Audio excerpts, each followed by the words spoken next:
2 дня что-то мне вообще ничего не хочется готовить и снимать. Вчера муж для нас сделал корпоратив и отвел нас в кафе. Так классно, я ничего не готовила. Один день для меня был такой большой отдых. Сегодня опять я вернулась к своему ужину. Решила просто отварить мясо и пожарить с луком. Ничего другого не хотела просто готовить. Эти дни у меня просто загруженные.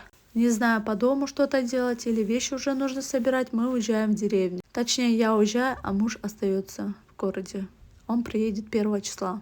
А там я возвращаюсь к своим обязанностям точно. Только мне не надо писать, что я никому не должна. У нас это обязанность. А если я это все не захочу делать, у нас с мужем просто будет развод. А я не хочу из-за пустяков рушить свою семью. Мне кажется, это все пустяки. Пока я с вами разговаривала, у меня тут уже сварилось мясо. Для них я открыла помидоры маринованные, которые сама летом закрывала. Накрыла на стол. Вот такой вот красивый стол получился. И мы сели ужинать. Всем пока, всем до свидания.